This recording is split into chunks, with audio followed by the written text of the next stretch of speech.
ایک دفعہ کا ذکر ہے کہ کسی گاؤں میں ایک خوبصورت سی گائے رہتی تھی۔ ایک دن گائے گاؤں کے کھیتوں میں گھاس چر رہی تھی تو اس کے پاس بہت سارے دانے پڑے ہوئے تھے۔ اتنے میں وہاں سے ایک چڑیا کا گزر ہوا۔ چڑیا نے جب دیکھا کہ گائے کے پاس بہت سارے دانے پڑے ہوئے ہیں تو وہ جلدی سے دانوں کے پاس آ کر بیٹھ گئی اور دانا کھانے لگی۔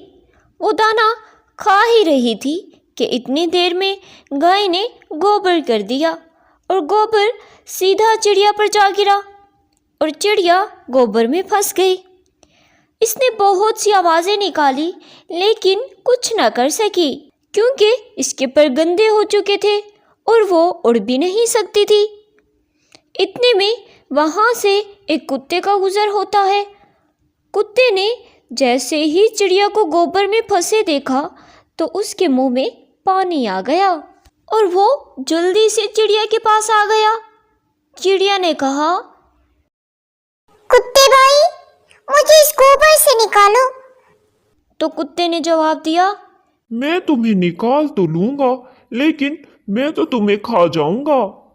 چڑیا نے کہا، بالکل مجھے کھا لینا لیکن مجھے یہاں سے تو نکالو۔ اور کتے نے چڑیا کو اس گوبر سے اٹھا کر دوسری طرف کیا۔ کتا جیسے ہی چڑیا کو کھانے کے لیے بڑھا تو چڑیا نے کہا، ارے کتے بھیا، میں تو اتنی گندی ہوں، مجھے ایسے تو نہ کھاؤ، بیمار پڑ جاؤ گے تم۔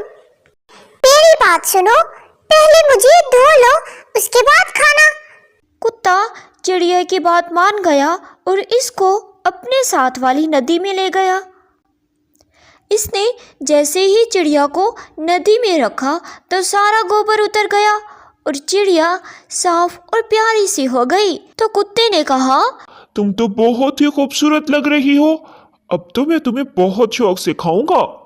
تو چڑیا نے کہا، ارے کتے بھیا، ابھی تو میں گیلی ہوں، تھوڑا صبر کرو، سوکھ تو جاؤں تو کھا لینا۔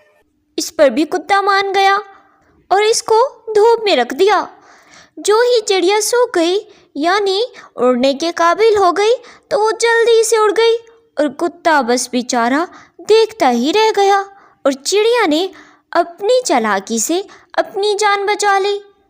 تو بچوں، ہمیں اس سے کیا سبق ملتا ہے کہ ہمیں ہر مشکل وقت میں اپنی عقل کا استعمال کرتے ہوئے اپنے حق میں بہتر فیصلہ کرنا چاہیے۔